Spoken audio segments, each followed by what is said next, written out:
Om apyayantu mamangani vagpranashchakshu shrotramadho balamindriyani chasarvani sarvam brahma upanishadam maham brahma nirakuryam mama brahma nirakarot Anirakaranam astu anirakaranam me astu tadatmani nirateya upanishatsu dharmaste mayi santu te mayi santu Om Shanti Shanti Shanti.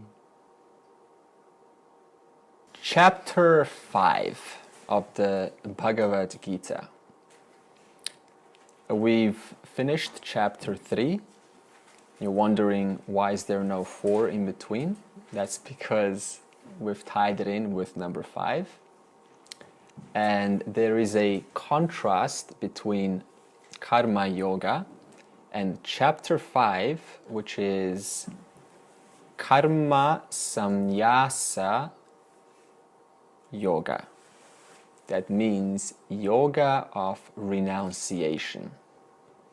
So a new word has now come into the class, renunciation.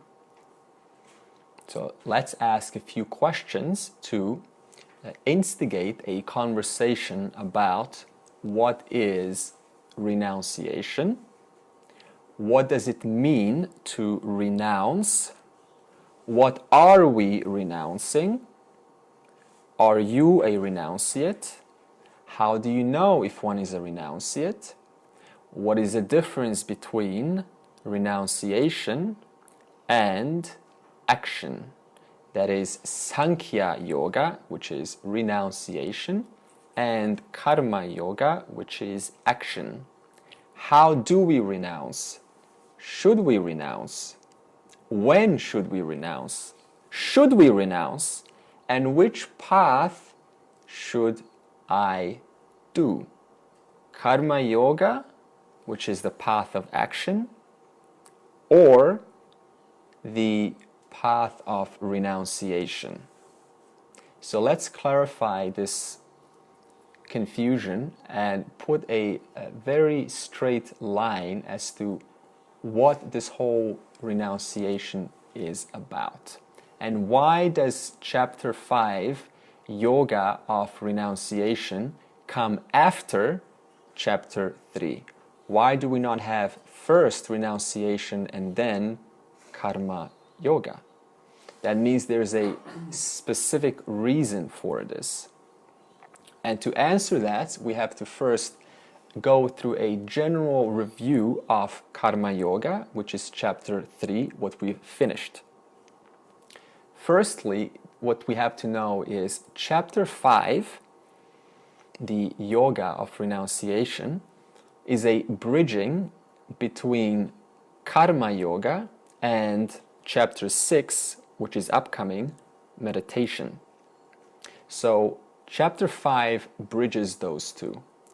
So that means already that we cannot go straight from Karma Yoga and jump into meditation. Why do we have this renunciation in between? There's a reason for that. And to answer that, I will first revise what is Karma Yoga.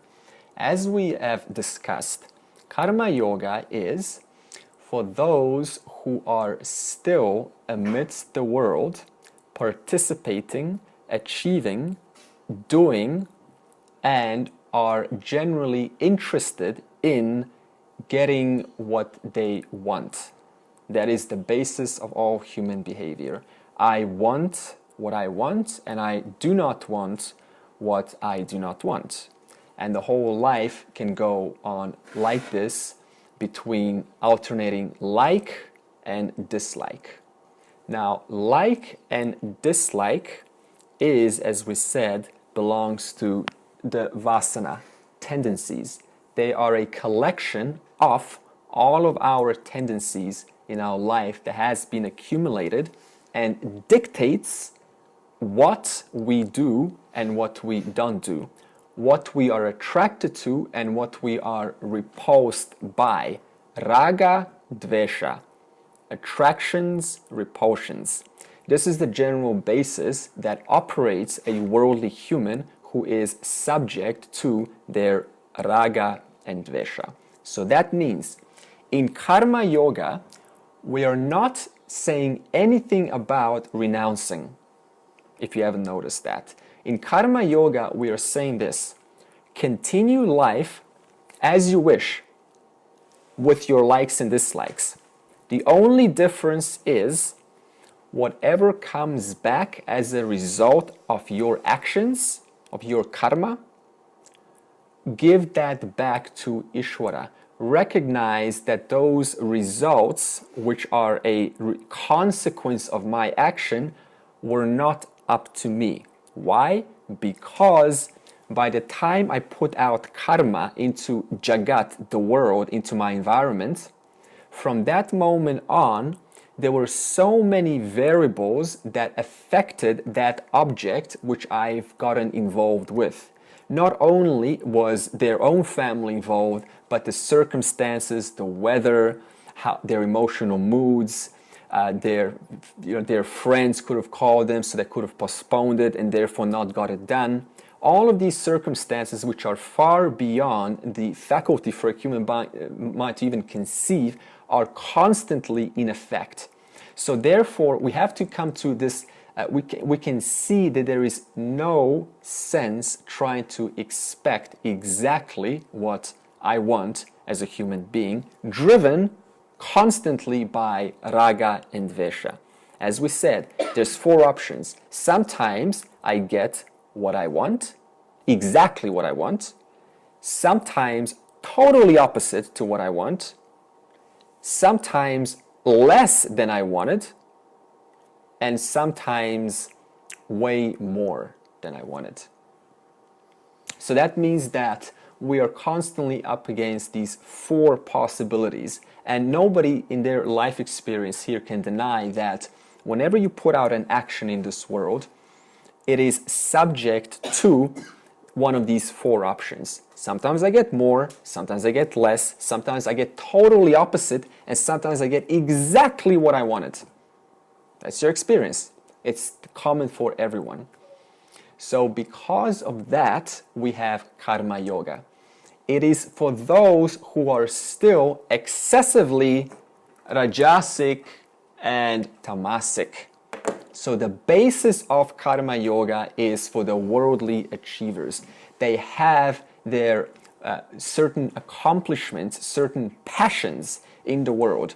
And if you tell them about self-knowledge, they will say, that sounds really great, but I'm going to go back in the world and keep doing my stuff. I'm going to keep performing, keep acting, keep creating, because that's just who they are, because they are still in that mode which is predominantly tamas and rajas driven. Now we have clearly said that, firstly, rajas is passion or desire. So whenever there is a desire to accomplish something, no matter what it is, in any field of endeavor, that means there's rajas. And that we're not here saying you don't need rajas or get rid of it. We're just saying it needs to be managed, because you're not going to stay awake if you don't have rajas right now, right? So that means it has to have a proportion. Now, here's the thing with excessive rajas. Wherever there is rajas, right along with it is tamas. They are inseparable twins. Why? So we're going to do an example. When I want something, really, I just want it, really, it just matters to me a lot. What am I saying? I want this because I don't want something else.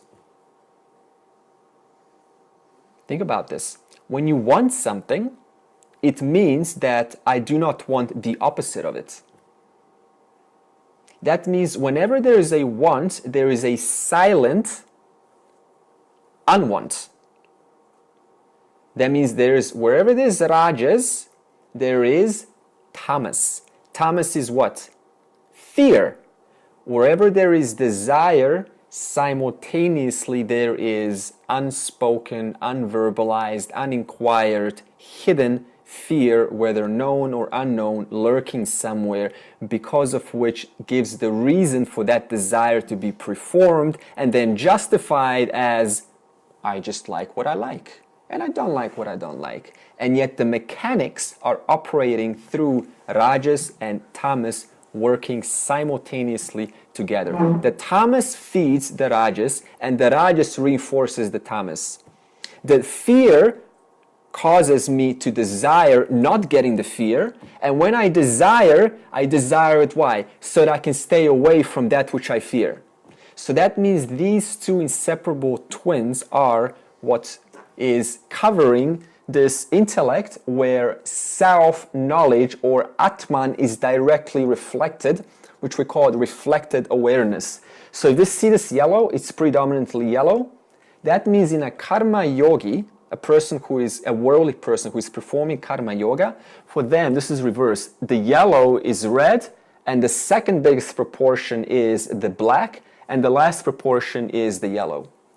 Or sometimes it's a little bit different, because for, let's say, an accountant, or let's say an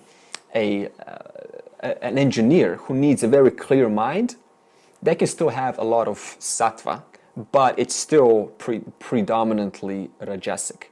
So what does this mean?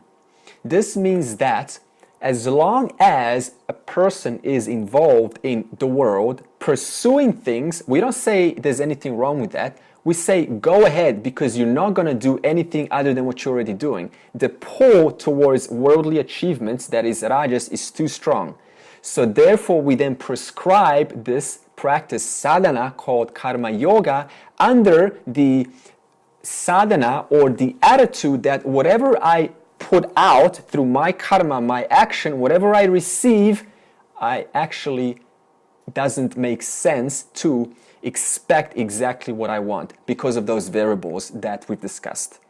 Right? In other words, we are constantly recognizing that it is not up to me. Who is this me that is not up to? The ego. You see there? The ego. The owner of the I sense.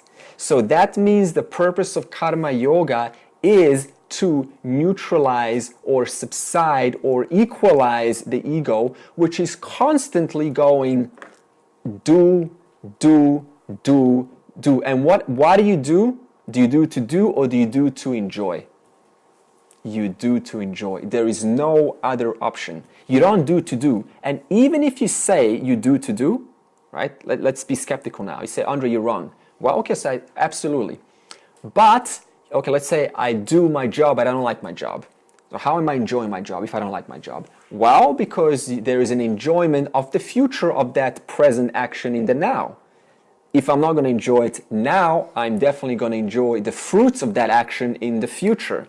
Therefore, I still do because I'm reserving that enjoyment in the future. Therefore, I do it in the now. It is impossible to do an action unless there is some agenda which is of the basis of what can I gain or what can I enjoy out of this, which is going to satisfy my like or dislike, that is reinforcing the vasana, which is the very cause which constantly creates this doing in the world, creating desire and fear simultaneously, clouding the intellect and causing contemplation to be nearly impossible because of this constant agitation of the mind trying to get involved and solve worldly things. That's what a worldly person is, working at things in the world and trying to make something of them.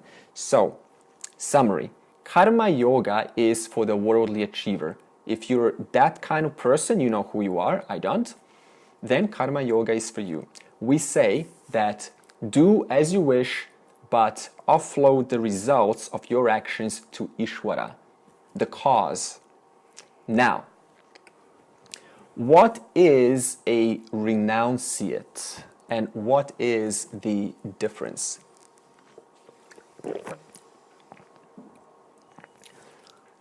A renunciate is, a sannyasin, is someone who has already done the worldly duties and come to a point where there is a general indifference towards worldly duties. See the difference? Karma yogi still has likes and dislikes, driven by what I want, what I don't want. A sannyasin is no longer driven by likes and dislikes. They are free of likes and dislikes. Therefore, to them, there is a general sense of indifference. Whether I do it, it doesn't matter. Whether I don't do it, it doesn't matter.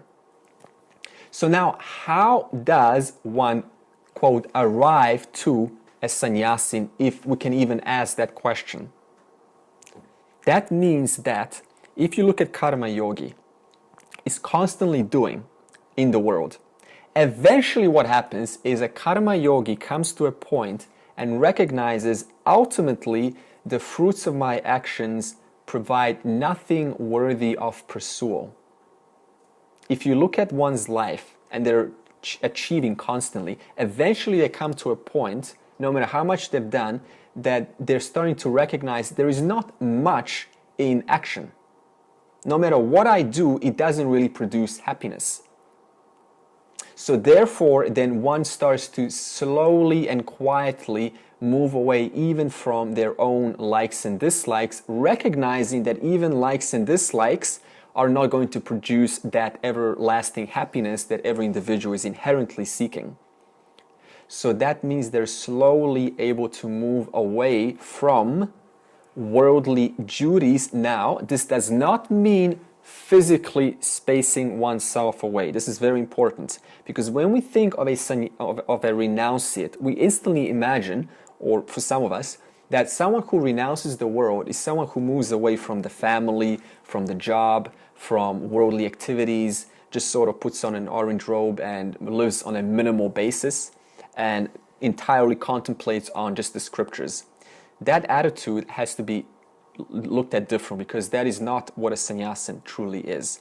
A sannyasin is still attending to the duties of the world to the minimal, but their main interest only is the contemplation of the truth of self. Who am I?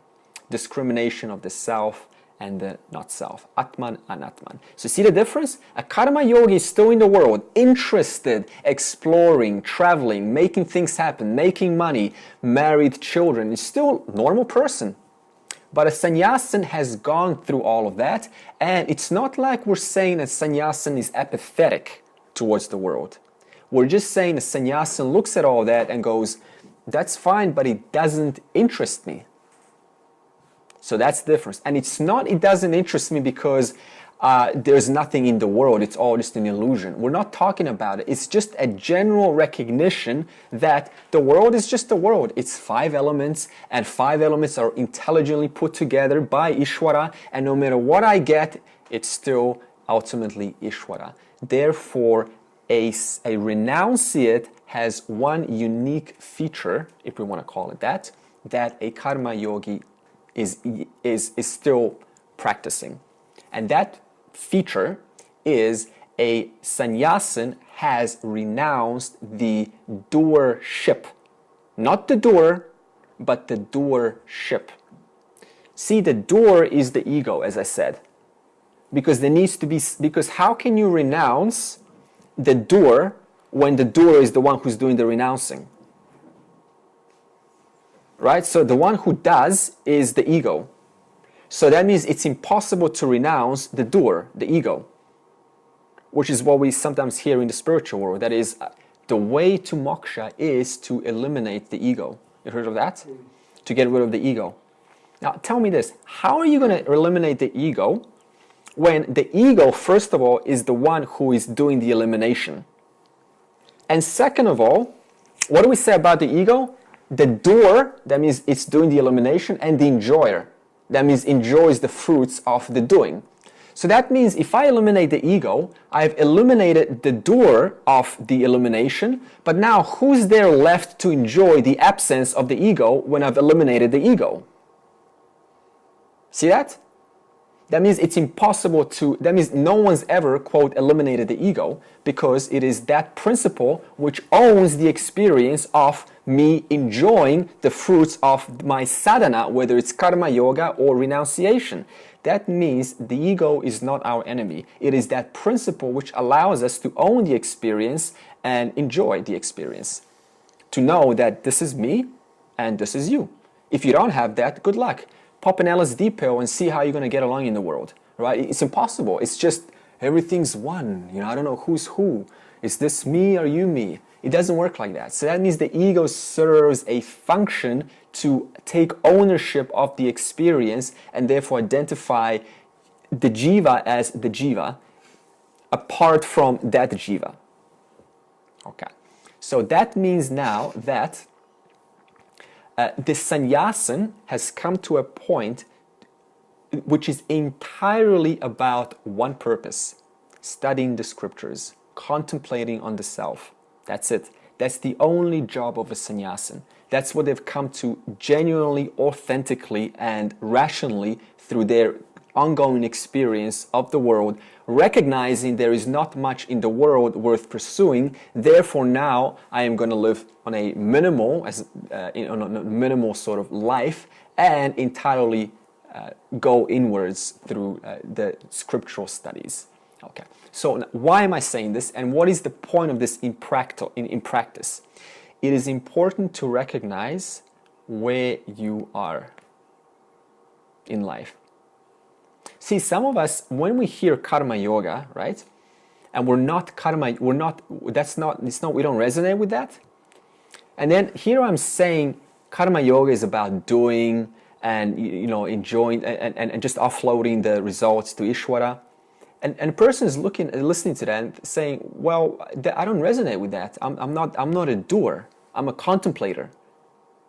And then they think, well, I should be doing more, or I should be doing less. So you can see how the Gita goes as a nice order. It goes first from karma yoga. Why? Because most of us in life are doers. We're achievers. We are in the world achieving or attaining something. Now, after that stage, then we have renouncing. The renunciant is the one who has fully come in terms with the ever-changing world and finds the world, you could say, indifferent. That is not to say apathetic or not enjoying the world. They still can fully cognize and have the capacity to enjoy.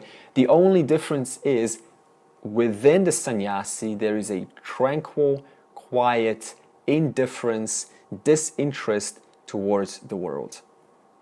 A karma yogi doesn't have that. A karma yogi is still very interested in the world, very passionate in the world. A sannyasin, still the capacity to enjoy, to appreciate, but not interested or disinterested or indifferent towards the world. Not apathy, by the way, just a genuine understanding that everything is ultimately done by Ishvara, and including this one, the sannyasin, is also a creation of Ishvara. Therefore, there is nothing really worthy of putting more attention than something else, since it's all of the one same cause, Ishvara. Do you have to exist in one or the other? Or is there a space somewhere between the two where you can actually be? Because I resonate as having been very, very solidly in the karmic environment. But right now, I feel like I'm in that almost a no man's land between the two. Yeah, you see, okay, now sannyasin also, we have to take the Indian culture first. That is, the traditional way see, India has a system to support the sannyasin. Basically, they understand what a sannyasin's purpose is, to contemplate on the Lord. And so they support someone like that. You know, they're recognized on the streets. But in the Western countries, you don't really have that. We don't recognize the sannyasin. So here it's sort of between sannyasin and karma yoga. You still need that job, that work to support yourself and the family.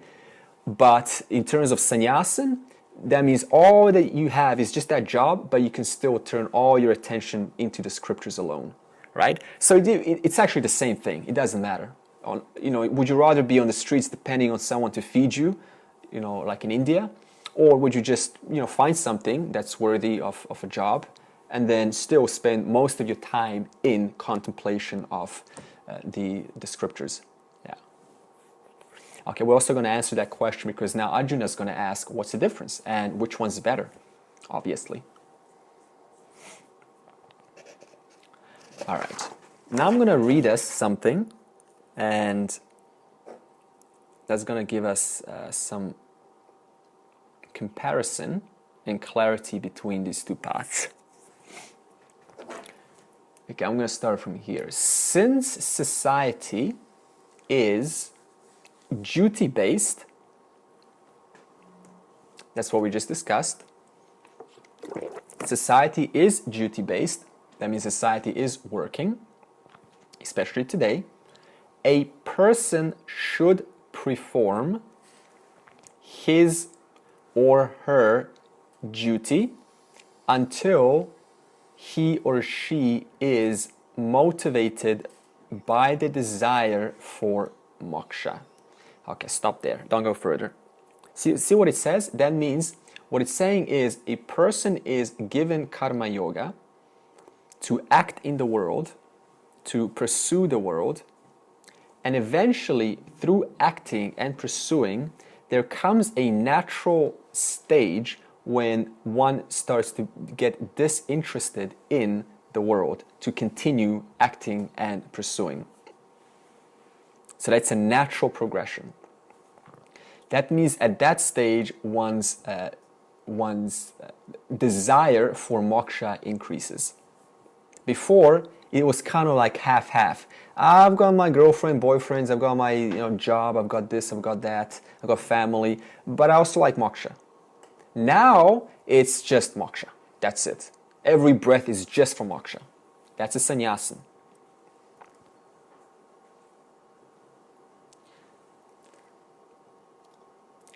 After leading a life of karma yoga for many years, your attitude will change. Why? Why will your attitude change? Because everything changes. Yeah. Yeah. Like what? You've seen it all before. What was that? You've seen it all before. You've seen how the desire, when it comes close to being achieved, just changes to a new desire. Yeah. Yeah, it's also saying that after performing karma yoga for many years, the attitude will change. Okay, towards what? Moksha. Okay, what else? Well, once you perform, let's say you've been doing karma yoga for 5 years, how likely, towards what is your attitude going to change? Activity. Yep. That's it. Point of it. Yeah. Material things. Material things, yeah. You don't have the desire for the material. Yeah, okay, now we're getting very Your ego will yeah. calm down. That's, okay, now we're perfectly right on. Yeah. Yeah, all the answers made a nice puzzle. Okay, so that means after years of performing karma yoga, the attitude towards the world will change. Why? Because before, the world was a means of getting what I want.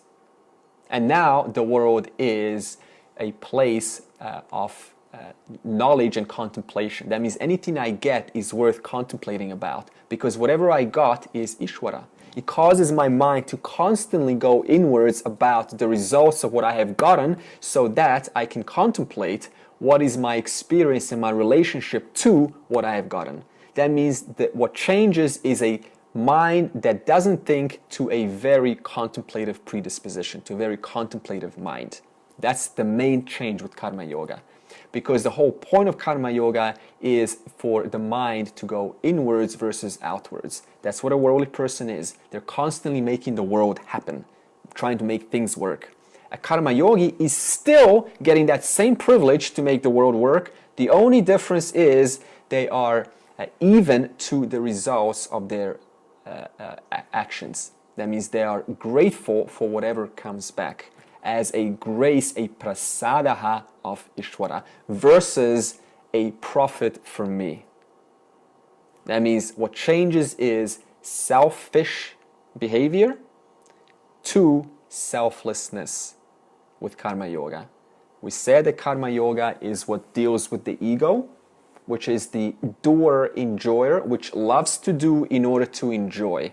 Therefore, what changes is, as Adrian said, the ego equalizes and subsides, and therefore the mind is purified to receive and see clearly in this world.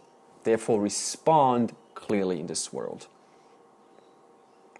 Why respond clearly? Because the intellect has, as a result of Karma Yoga, gone from Rajasic and Tamasic to Sattvic clear. So that's what we call a clear person. Someone whose mind is totally clear, free of likes and dislikes. Because just imagine me talking to you right now in a conversation. Let's say it's one-on-one. And I'm doing my best, right? Or you're doing your best.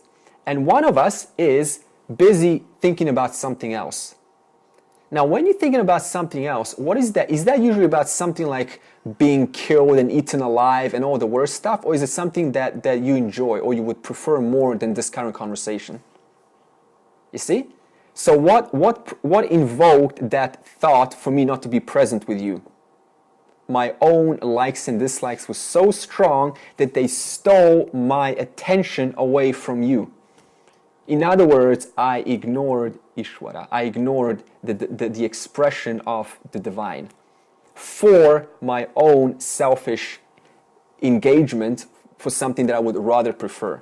That's how deep these vasanas go. As long as they remain unaddressed, not only does it cause communication issues, it makes it very hard to be present with other people, and it makes it very hard to see clearly what needs to be done in the moment. That means one's whole swadharma, what they're supposed to do, what is most appropriate, even that doesn't get a chance to be fully recognized as to what is required of me in this moment.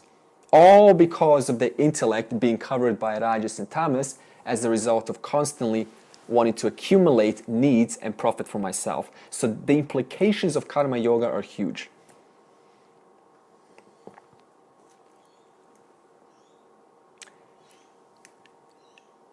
You will no longer be swayed by likes and dislikes, but will be objective instead and see clearly, I haven't even read this, but here it is, that the only goal in life is liberation.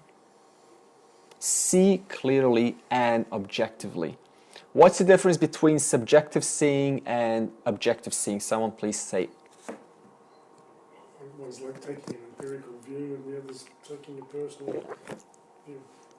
That's right. We have two realities. We have pratibhasika. That means whatever I would have it be, I project onto the empirical reality called vyavaharika. So that means that if I have a certain view about, let's say, a certain race or certain racial color or racial person, and I have certain views about that, then that person remains completely objective. They're just neutral. They just are who they are.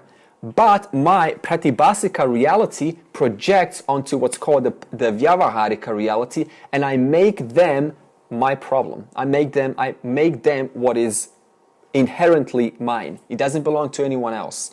That's pratibhasika. Or the other term for that is jiva srishti. That means jiva's own projection. Jiva srishti. Okay. Pratibhasika is jiva srishti. That is projecting onto the world. Happens a lot in relationships, happens a lot with colleagues, happens a lot with employees, happens a lot anywhere. We're projecting our stuff and then thinking it's them, but it's actually us. And we don't even know where it comes from. But we do now, don't we? From the likes and dislikes. Because that's the only faculty that's able to project. You don't project what you don't want. You don't project what you project what you like and what you dislike onto the other person. Vyavaharika is the empirical reality as we see it now in this room. This room is room, wall. Nobody's going to say, portal to another galaxy. Wall. tree, metal, light, just very objective. Sun, cloud. That means the objective reality is present, which is called vyavaharika. In fact, the objective reality, by the way, is something that is not destructible or changeable by the jiva. Even though the jiva thinks when they're going to some transcendental state, they think, oh, you know, I'm affecting the world. My meditation is helping the world. I am transcending the world. So they get into this little, you know, personal. It happens a lot in psychedelics too, with the plant journeys. People have this experience and they think they've transcended to some other galaxy. But around them, sober ones are just looking at it like any other day, just a normal person having his own experience out of his own projections. So this is when we say pratibhasika is superimposed onto vyavaharika, and then the vyavaharika, the empirical reality, equals my projection. And then what happens? Then I try to fix my projection, making it even worse because it never existed in the first place. That means if you try to fix your own projection, you're only making it worse. And then we have also paramartika, which is the absolute reality. That is the self. Paramartika. Okay. So that's vyavaharik, that is pratibhasika, which is jiva srishti. We have a vyavaharika, that is the empirical reality, or in other words, ishvara srishti. And the final reality is paramartika. Okay, so that means we have to have total clarity between these three realities. If not, then we constantly make an uninformed decision or mistake unknowingly, projecting pratibhasika onto paramartika, the vyavaharika onto paramartika, and it's just the whole thing gets muddled up. Yeah, we're going to investigate these three realities a lot more later in subsequent sessions. So I've got the colour of the wall, and the colour of the wall is, or the colour of the wall pleases me or displeases me. Yeah. What's the third one? The third one is the absolute reality. Paramartika, that's Brahman, consciousness. Wall's a concept. Yes, now it's a concept, Ishvara. It's an Ishvara concept which cannot be destroyed because it's controlled by Ishvara. I was just thinking as you're talking about the projection, two people in a relationship, it's hopeless because they've got one idea over here and one over here, and in comes a psychologist. Oh, to try yeah. and sort it out. Yeah.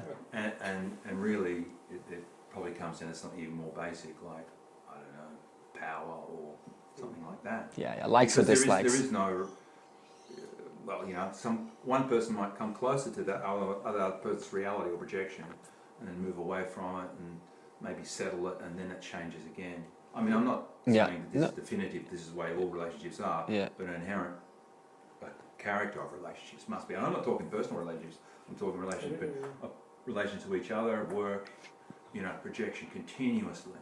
You know, we, it's so... we do agree most of the time, but there are times when it's just not working, you know. So. Yeah, and also being realistic, you know, we don't ever really completely get rid of our pratibhasika, our personal. Sometimes they're very strong, but sometimes very subtle.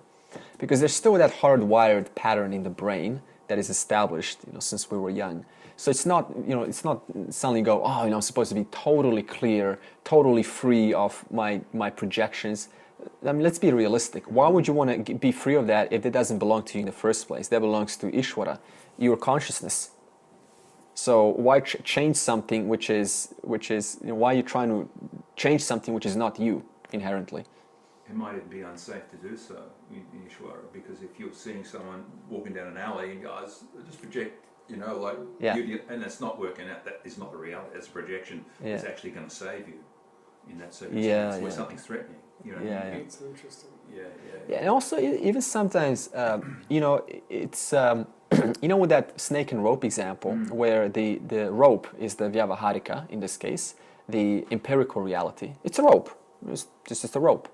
But because the traveler hasn't seen it properly, because he was tired and it was a twilight and the circumstances were in such a condition that he thought it was actually a snake. So not only was that a pratibhasika, but also the traveler, the one who made that mistake, had a genuine fear towards their own projection. That means the actual fear in reality didn't exist, but their own projection not only caused them to see that object, but it created a reality coherently that corresponded with that object. But the fear would have driven the perception of the snake, presumably, because without the fear of the snake, you wouldn't have seen the snake. I mean, see, but it comes as one. You know, the circumstances of the light, the dark, the emotions. Because, I mean, do you first fear and then you see, or do you first see and then you fear? It's probably when you're walking around in the dark, you've got things going in your head. Yeah, you see, so it can go both ways. It can go both ways, right? Yeah, either way, the point is this pratibhasika, the snake, was superimposed over the Vyavaharika, and then they created a natural response, fear, and calling the old man to actually kill the non-existing snake. So it even causes other people trouble now. I cause other people suffering because I'm getting them involved in a situation that doesn't even exist. Yeah. So essentially that story, the snake in the rope, is a metaphorical story or an output, whatever it is, for ultimate reality and Maya or something? I mean, can you tie it down like that? That neatly? That's right. We can also see what I've just done with this example is I've done it between Vyavaharika, Ishvara, Srishti, and Pratibhasika. Now, it goes even we can do one level more. We can say that the rope is actually the Paramarthika, the absolute reality, and the snake is the Vyavaharika, the Ishvara reality. And then we're generally operating, I'm sore, I'm hungry, all of these things. It's like that snake. It's genuine for us. It's completely real. But it's what? It's relying on a substratum. It's depending on a substratum, the rope. That means without the rope, there is no jagat, there is no world. So we can also look at it from the fact that the rope is independent of the snake, but the snake depends on the rope. You see? Because in order to see the snake, you need a substratum called the rope. Without the rope, you can't see the snake. So that means the other way is to see that the whole world of mithya depends on that rope, satya. Yeah. So we can look at it whichever way. Either way, what we're really getting the message is how we're fooled by Maya. Yeah, and thinking it's completely real. And having a genuine response and living it out and, achieving things, doing things and trying to make things happen. And yet all of it is just being involved with that snake. Therefore, the renunciate is the one who has recognized this through sufficient knowledge, and therefore they're now moved on away from the world, not as in physically, but just indifferent. It's just a projection. And so now it's just constant study to have total clarity between these three realities and not confuse them. Yeah, okay.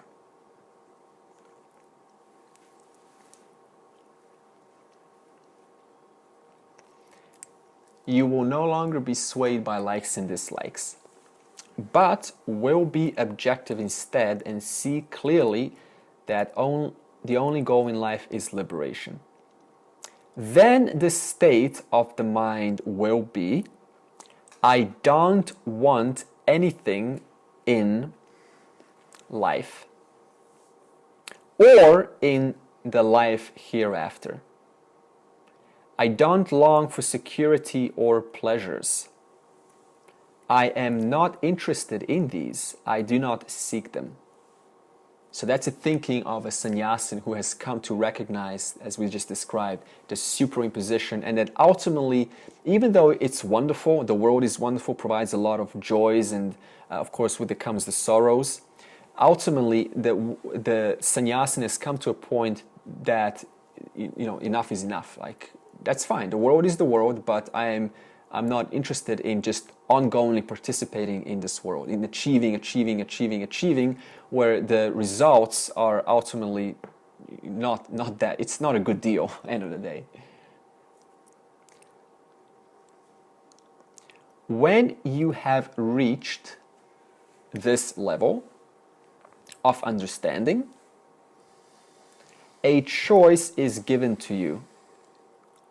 You may continue to perform actions with a dutiful attitude while you pursue self-knowledge by studying with a teacher, or you may become a sannyasi, a renouncer, leading a life entirely dedicated to study and contemplation.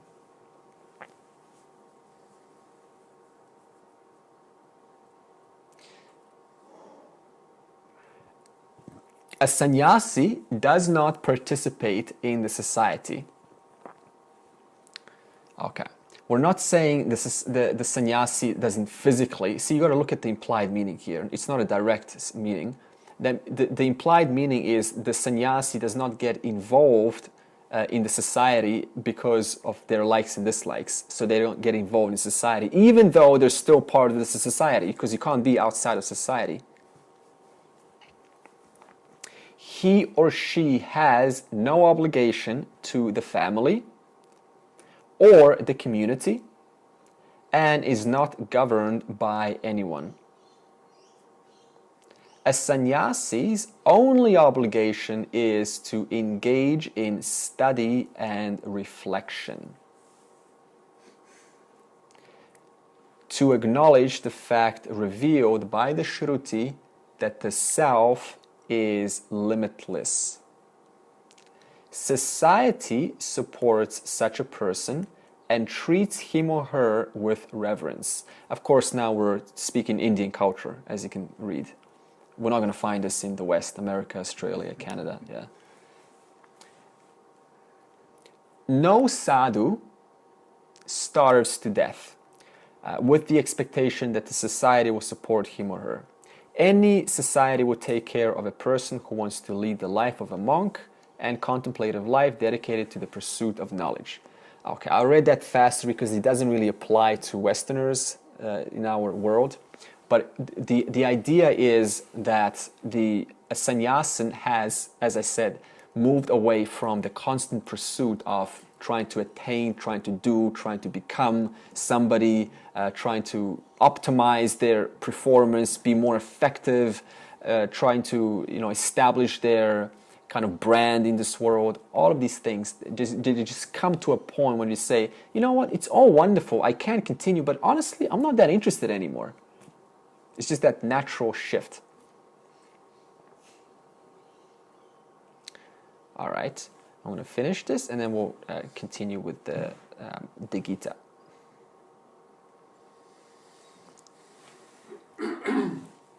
All right, actually I'm going to switch to Gita now and continue. We'll do the first verse of the chapter 5. It starts like this. Samyasam karmanam Krishna punaryogam shamsasi yachreya etayorekam tanme bruhi sunishchitam. So that's where Krishna, Arjuna actually asked Krishna, "O Krishna, you praise renunciation of action and karma yoga. Tell me definitely which is better." Now, remember in chapter 3, Arjuna asked a similar question. He asked Krishna, which is better, action or knowledge? Now, obviously, Arjuna hasn't learned the lesson. He still keeps asking for, now, what's the difference between renunciation and action? So now, Krishna has to answer that, and we'll see what Krishna says here.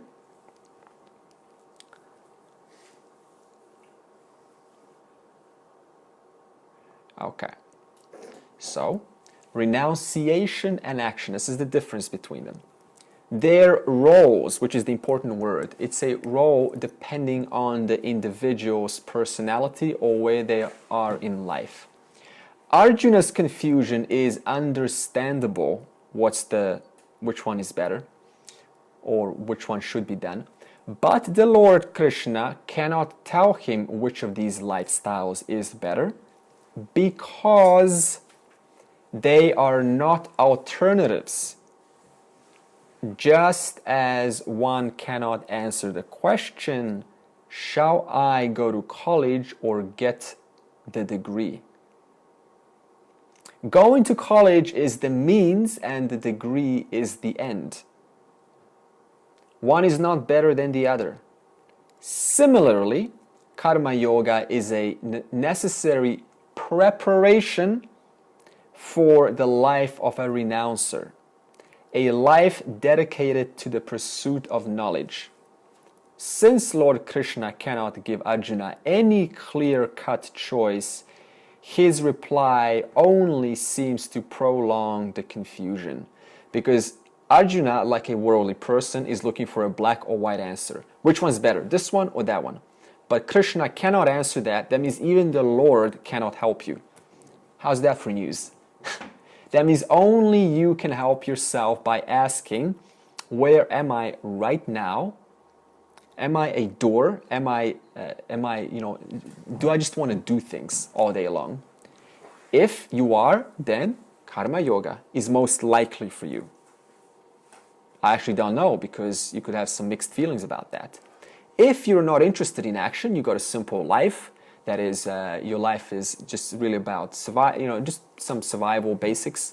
But your interest is nothing but moksha, then most likely it is to renounce or be a renouncer of the world. That is not physically, but in terms of your mental attitude. That the world is just the world, it's neutral. Anything, any value I give to the world is what? We talked about it. Jiva Srishti, Pratibhasika. The world is value neutral. And because the world is value neutral, which means, what does that imply if the world is value neutral? What gives the world value? Likes and dislikes. You see, as I said last week, a woman is neutral, but a man imposes value onto this woman and makes her like the next biggest savior of his whole life. She's neutral. She's just three bodies: causal, subtle, gross body, like any other. Molecules put together in a different fashion. So that means not only is it done to one object, but every object in the whole world. So for that one who is constantly putting value onto the world, we prescribe Karma Yoga. We say, you're not going to stop putting value to the world, but just look at it in a different way. Look at it instead of what can I gain, look at it as to what can I give. Because I'm giving not to myself, I'm giving to the whole. And I am not separate from the whole. Therefore, if I give, I'm giving to myself. If I take, I'm saying I'm taking for myself. Why? Because I am inadequate. Otherwise, why else would you be taking unless one feels inadequate or incomplete? So the implications of taking equals I feel empty, I am insecure, and I am small, and therefore to make myself big, confident, and secure, and worthy of self-appreciation, I need to then get her, get that, get him, get this, get that, and so it just never ends. Yeah. So in modern terminology, it's just be mindful of your actions, what you do. Yeah, that's Karma Yoga in action. Mindful, but not just mindful as in mindful, like Conscious. focusing on your breath, right? That's what they say in the spiritual world. Just focusing on your breath. You can do that till you die. Nothing's going to happen. So that means mindful of what are you dealing with. You're dealing with the field, with the Dharma field, which you're not separate from, which is Ishvara, which is the very cause for this body who is actually inquiring and appreciating the field. Yeah. So that means mindfulness with knowledge. That's the difference. And where do you get the knowledge?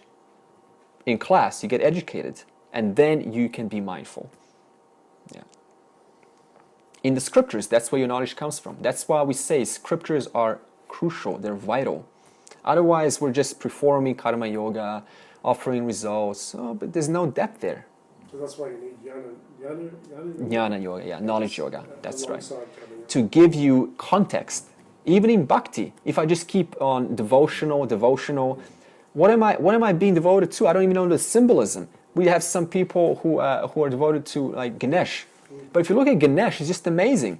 The fat elephant head sitting on a rat. What does the rat mean? Desire.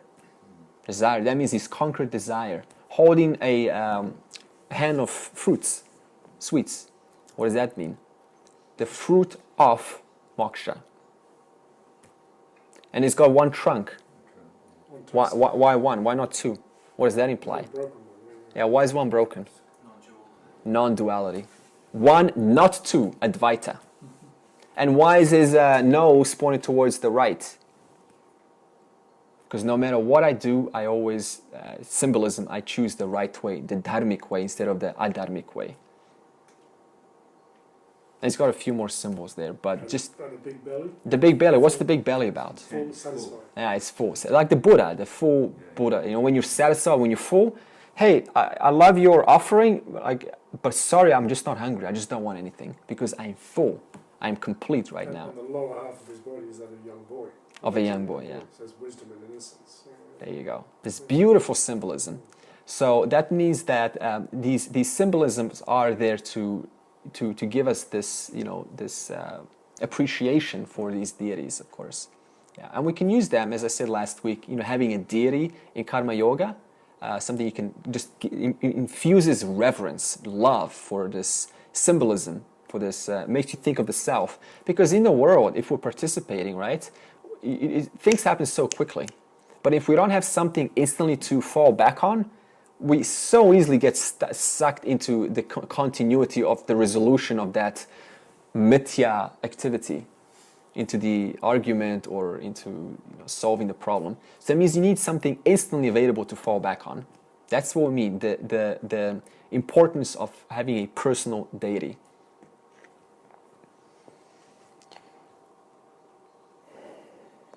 All right, so this is what Krishna says to Arjuna in terms of which is preferable, or just to answer the question, which one should I do?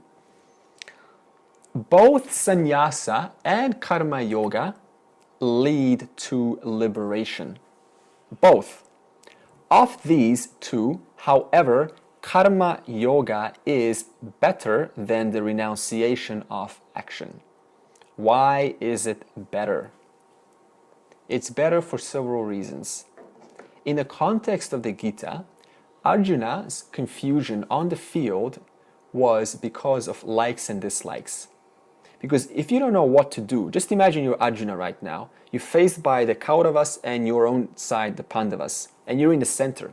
And you don't know whether to progress or to retreat. What would be the cause of that? There's only one reason. Likes and dislikes.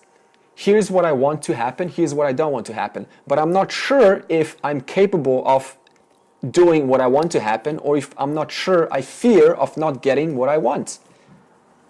That means that he's got rajas, desire for the ideal result, but at the same time with it comes fear, because there's no guarantee in the world whether I'm going to get what I want or not get what I want.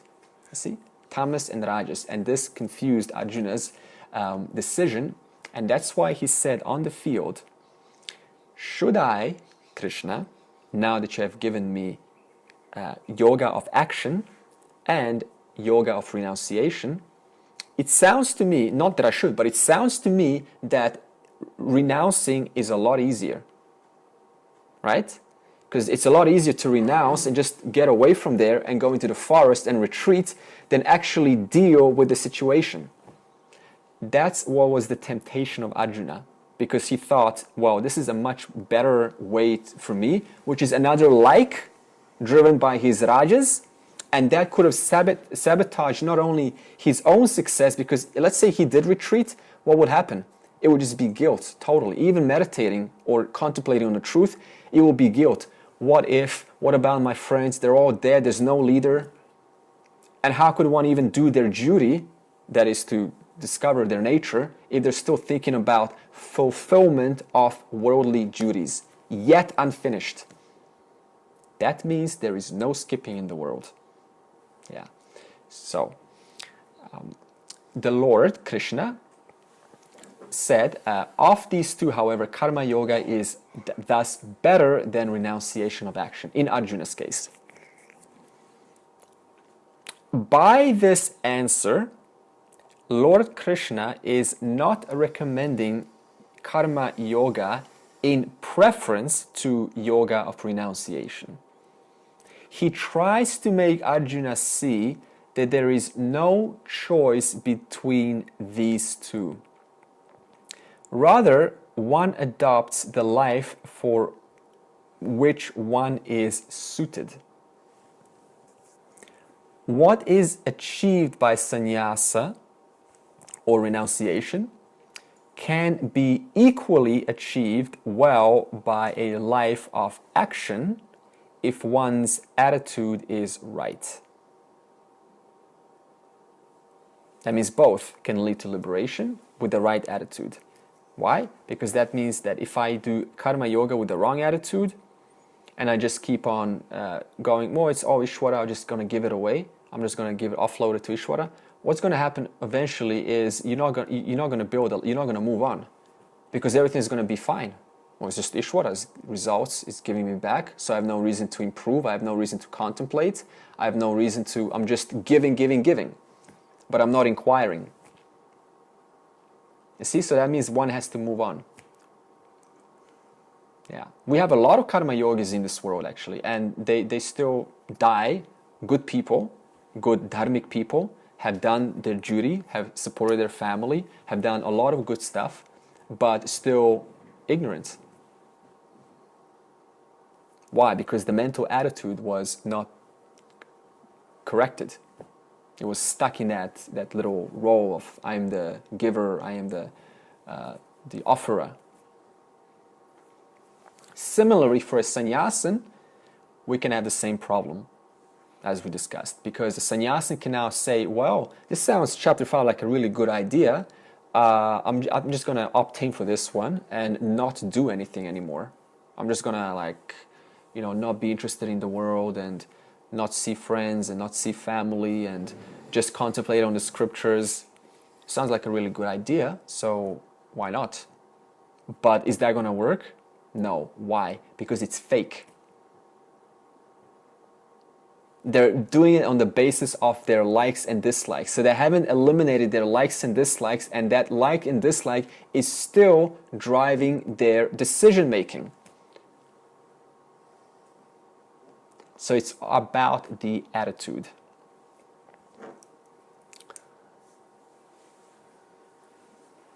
All right. By this answer, Lord Krishna is not recommending karma yoga. It just depends on which one is suited for. What is achieved by sannyasa can be equally achieved well by a life of action if one's attitude is right. This is why Lord Krishna says that both sannyasa and karma help one discover liberation. But sannyasa is very difficult if one does not possess a contemplative mind. That's the key message. Karma yoga gives one a contemplative mind. You want a contemplative mind? Then karma yoga is likely a good option because it takes the attention from outwards to inwards. Capable of discovering the fact that true sannyas is renunciation of action by the knowledge that the I is actionless. Consciousness is actionless. Why is consciousness actionless? What does actionless mean? Consciousness is actionless. Why is consciousness actionless? There's no desire. Well, desire doesn't belong to. Has no attributes. Good. Okay. Consciousness is omniscient. That means it's all pervasive. Omnipotent, omniscient, omnipresent. That means it's everywhere. So how can that which is everywhere move? Like space. Space is everywhere. Does space need to move if it's already everywhere?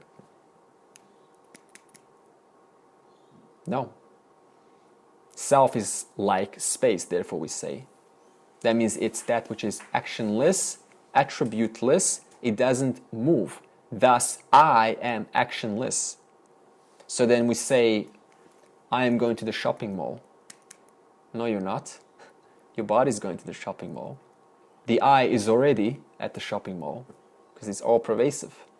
It appears like the body is going, but the I, the consciousness is already all pervasive. Therefore, we say I is actionless.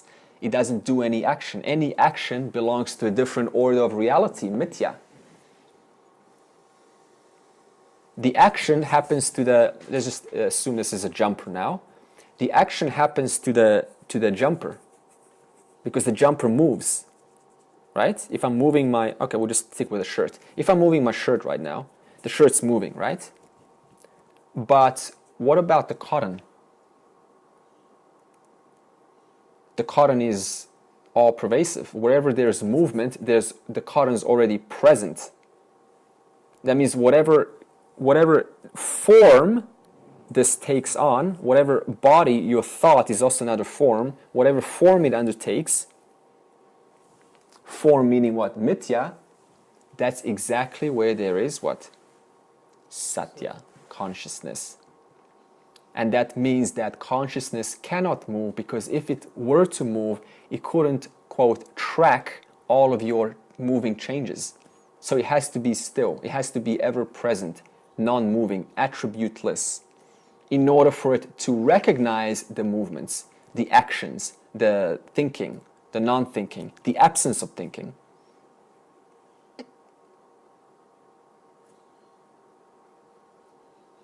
Okay. Lord Krishna, okay, that's the action is, the I is actionless. All right. Let's come back here. So that's describing the first chapter, the first verse, sorry. O Krishna, you praise renunciation of action and karma yoga. Tell me definitely which is better. So we now discuss that. It should be a little bit more clear. Okay. Krishna replied, this is verse 2. Both renunciation of action and the performance of action as yoga lead to liberation. We read that. But the performance of action as yoga is better than renunciation of action. A renunciate is free from likes and dislikes, therefore is free of bondage to action. Why is a sannyasin free of bondage to action? Because the one who is empowered to act is empowered to act being driven by raga and dvesha, likes and dislikes. If there are no likes and dislikes, or at least they've been neutralized, there is no reason to act. And for that one who is acting and still driven by raga and dvesha, we prescribe karma yoga. But a renunciate is free from likes and dislikes. Some argue that self-knowledge and karma yoga are different, but both lead to liberation. Therefore, the wise see karma and knowledge as one. Why do the wise see karma yoga and knowledge as one? Because eventually, by the practice of karma yoga, one's mind is constantly going inwards because they're contemplating the doer in response to the environment. Instead of just acting, there's a thinking, there's a contemplating about the environment, because the environment is Ishvara. And constantly contemplating on Ishvara, where's the mind? On Ishvara, on the whole, because Ishvara is not separate from the whole. Therefore, it creates a very contemplative, clear mind. Why? Because the thoughts don't get a chance to go outwards into the world, which causes mechanical thinking. What is mechanical thinking? Think about, let's say... compulsive thinking. Yeah, okay, I'll give you an example. Let's say you think of Japan. Yeah? You think of, you're from Japan, yeah? Okay. Now, as soon as you think of Japan, there's a whole load of other thoughts that go there. Let's say, for me comes sushi. Would that be correct? Yeah? Okay, now as soon as I say sushi, now instantly I'm thinking, like soy sauce, and I'm thinking some lettuce on the sushi. And now I'm saying soy sauce, and now in my mind comes kinds of different sauces I've tasted in my life. And now those soy sauces have taken my memory, sitting in Byron Bay on an old sushi place, which I used to, love eating from. And that now takes me to a picture of a friend sitting next to me and having a great meal with me. And that just takes me now to, a whole bunch of memories about me and my friend, all of the things. It just doesn't end now. One thought, innocent thought, led to a whole chain reaction that has no relation to Japan. That's called mechanical thinking. And that is how most of us think. We think of one thing in our life, totally innocent, and that just spews a whole floodgate of other objects, which all give us an opportunity to get involved in that object and think about it, and that object has another association to it, and so one after the other. And what do? Constantly thinking, trying to stop our minds. Why? Because of this mechanical compulsive order. What does this mean? What's the message? If one doesn't have a higher ideal, if one is constantly looking at just their thoughts innocently and just reveling in their thoughts, indulging in their thoughts, without understanding the nature of reality, that it's all Ishvara, then it is going to go into so many multitudes of little objects, instead of recognizing that all of those objects belong to one single principle called Ishvara. So you see how it manages the mind? Instead of mechanical thinking, one object to the next, to the next, to the next, I just go, well, it doesn't matter, it's all Ishvara, so I'm just contemplating on Ishvara. It holds the mind straight, instead of letting the mind wander off. Yeah, so that's mechanical thinking. So Karma Yoga resolves this problem of this constantly having this compulsive thinking, mechanical. All right. Therefore, the wise see karma and knowledge as one because they both lead to liberation.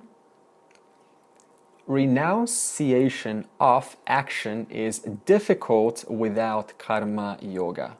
Why?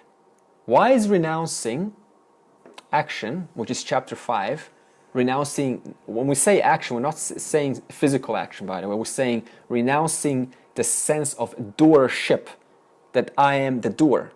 That's what we're renouncing. We're not renouncing physical action, by the way, but that Andre is the doer, that Chris is the doer, that Yuki is the doer, and so on. That's what we're renouncing. So why does it say that it's difficult without karma yoga? Because our likes and dislikes are still too That's perfect. large, too strong. That's right. So there's no way to... how can you renounce action? How can you realize that I'm a doer if I'm still busy doing for my own self-satisfaction? There's just no... there's no correlation there.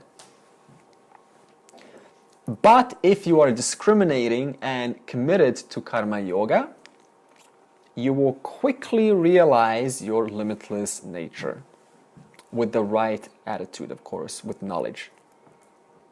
If your sense organs are restrained, your mind is purified by karma yoga, and you know that yourself is the self. In all beings, you will not be affected by karma. Okay, there's several things in this part.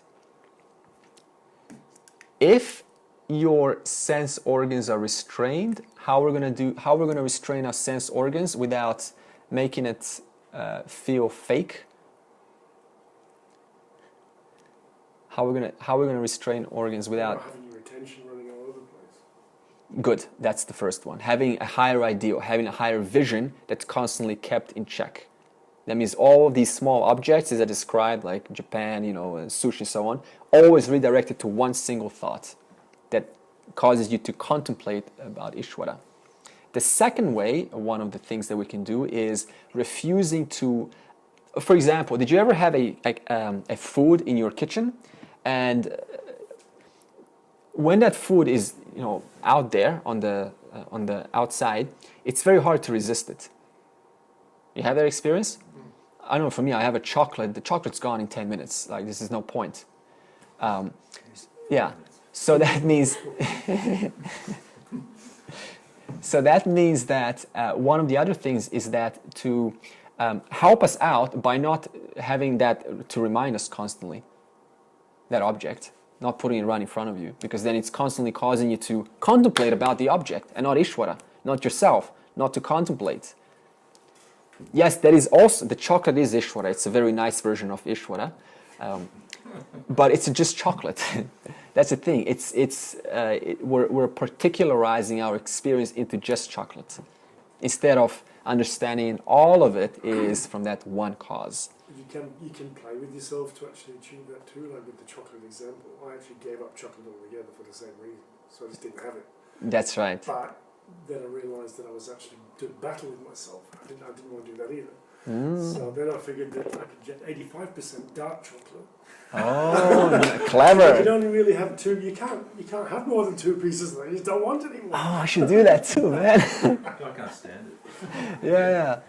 Oh man. But we don't have the kids around anymore. Okay. And then you're totally over now, huh? Yeah. Just don't do it anymore. All right. And it went. It's gone now. Because I can't be bothered for 2 pieces. It's just not worth it. Yeah. So the fight's gone. Everything's Very clever, huh? So you didn't completely give it up, and you you turned yourself off. Play with it. You just have to play with yourself and the consciousness of how you're actually approaching it. Yeah. And if you see yourself starting to do battle, you realise that there's something not happening right. You may as well just go back to where you were, Yeah. And then you find some other way of actually. Yeah, very nice. Anyone else got any other ways to restrain the senses properly without forcing it or being fake? Any other ideas?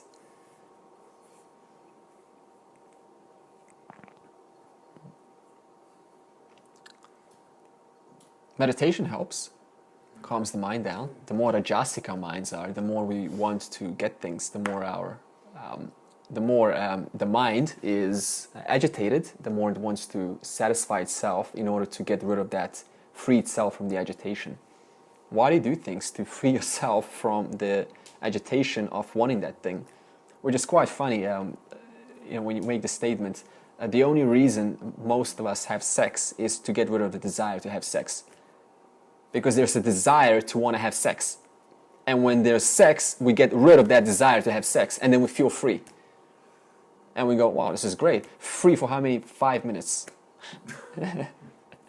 And then there's another, because the vasana has been cured, it's going to jump in sooner or later when the right trigger point happens. And then again, we want to get rid of the idea of sex, and we're going to do it again. It just happens over and over and over and over again. All in the name of being free of what we then justify as pleasure. Why?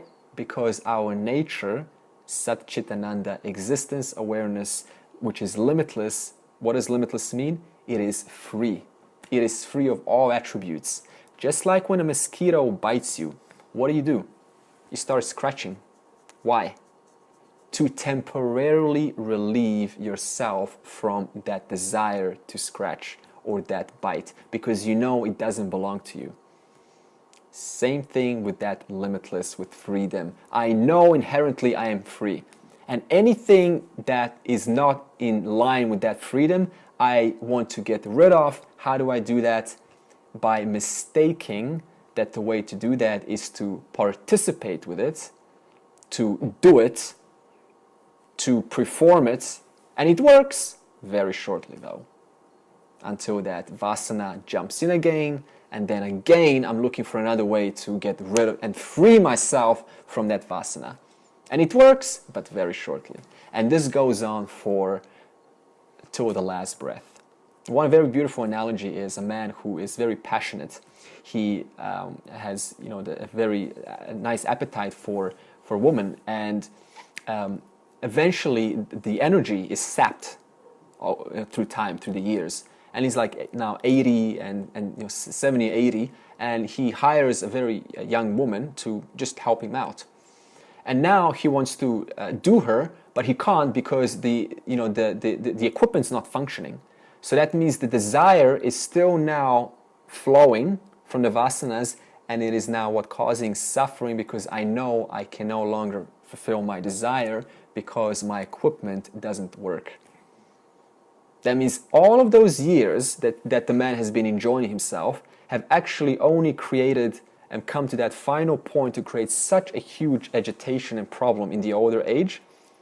And he hasn't actually solved anything. It's just been an escape for 60 years, trying to free oneself permanently, but none of them has worked. And now they've come to an age of 80 or 90, and that desire still hasn't gone because the vasanas still haven't been purified through karma yoga.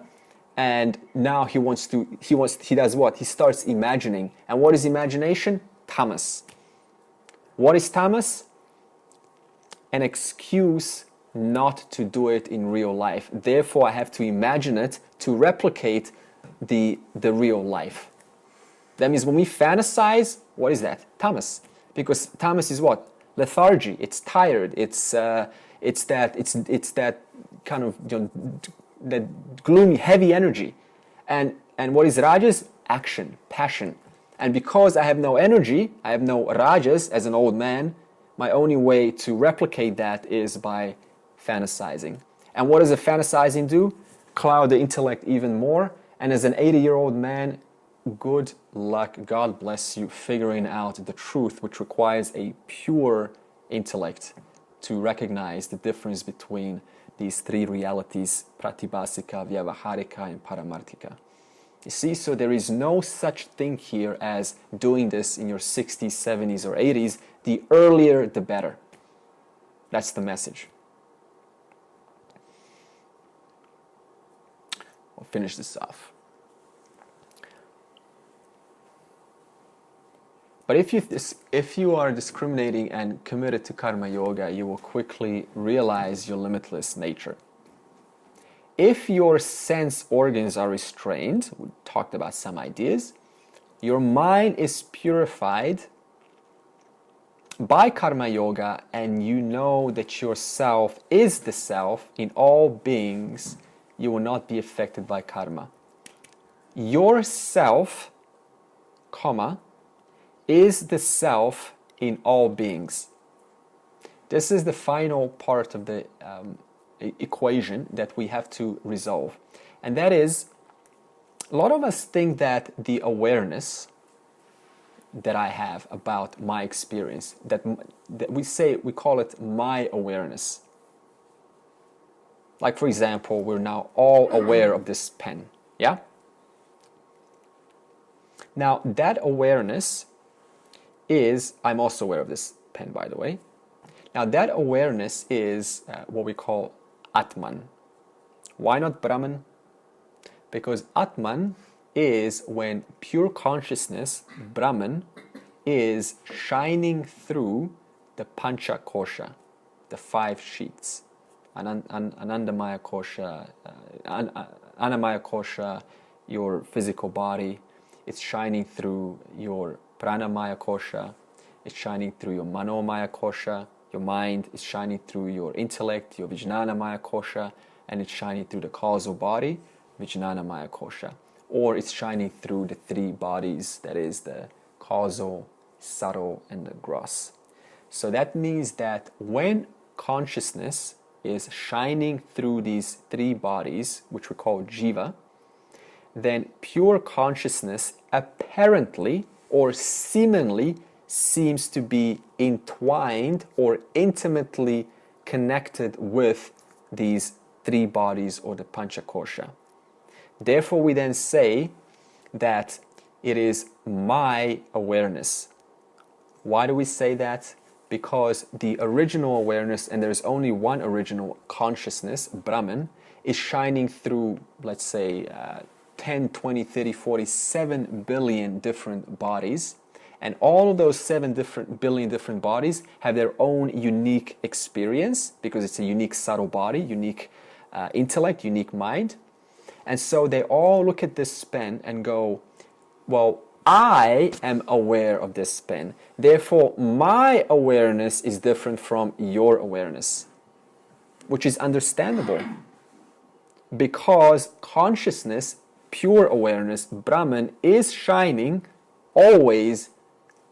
It's never not shining through all bodies, which are all having their own unique experience. So what we have to understand is my awareness of this pen is exactly the same as your awareness of this pen. There is no difference in that one awareness, which we call Atman. Because what we think is that my awareness is different. That would only be true if you would confusing your awareness looking through and not knowing about the 3 bodies, that the fact that the awareness is shining through the 3 bodies. When we remove what's called the non-essential variables, which is what? The 3 bodies or the 5 sheets, whichever way you want to go, what's left is the pure, ever-shining, ever-present consciousness called Brahman or Sat Chitananda. And that awareness is who you are. That means the awareness of this pen is your awareness, and that awareness is also my awareness. There is no such thing as my awareness or your awareness. Only in reference to original awareness shining through your body and confusing that experience as you looking onto this pen, only then could you say that it is indeed your awareness only. But now we know original awareness, one consciousness shining through 5 sheets or the 3 bodies and looking through your eyes, and that same awareness is looking through my eyes, and that same awareness is looking through Shinyi's eyes, that same awareness is looking through Michael and Agnes' eyes, that same awareness is looking through all of our eyes into this object. One awareness. Understand? Look, many perceptions.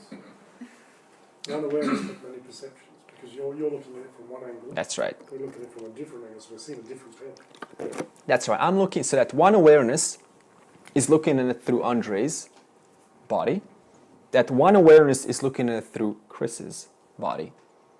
One awareness, but that one awareness is intimately connected with the 3 bodies, which comprises a jiva, and then that one awareness confuses itself and says, no, it is my awareness.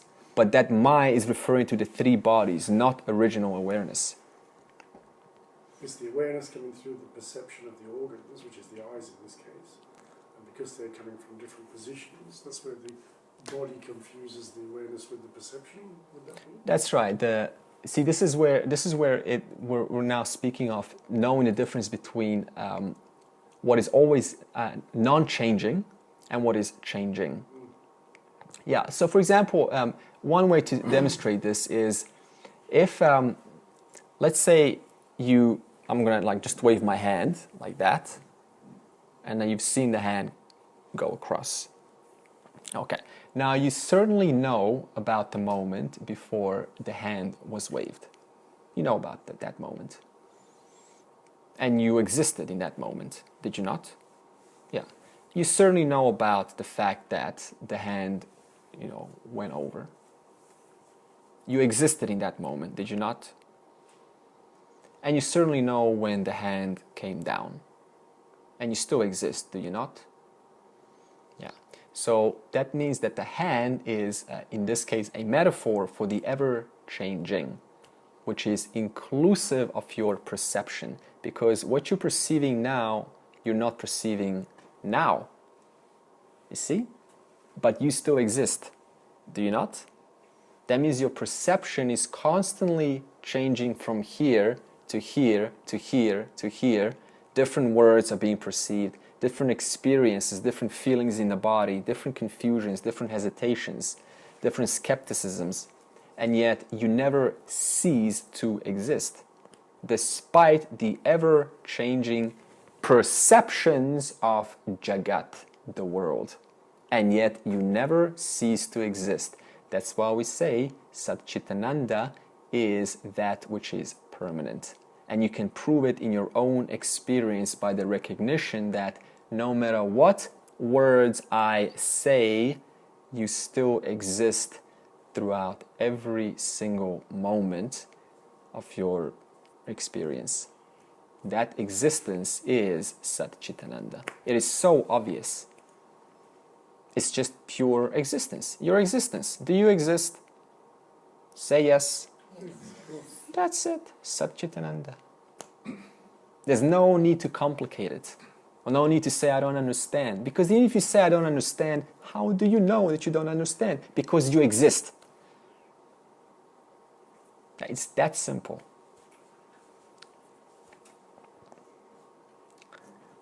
Okay.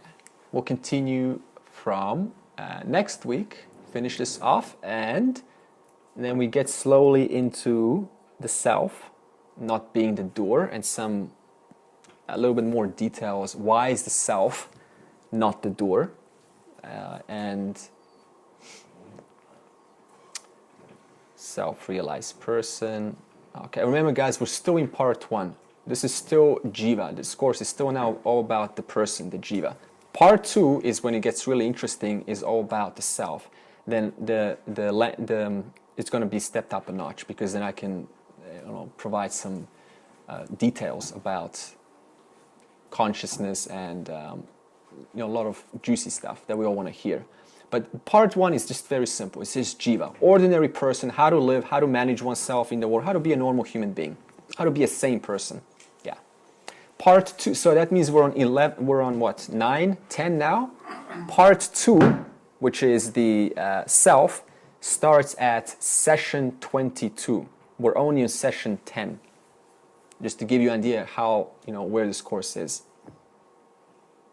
I know we're on session 20-something, but but in terms of covering the text.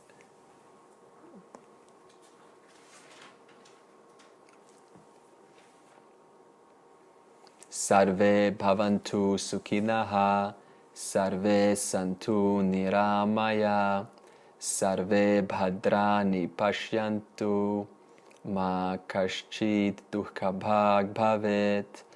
Om Shanti Shanti Shanti. May all be happy. May all be free from illness. May all behold good things. And may no one suffer.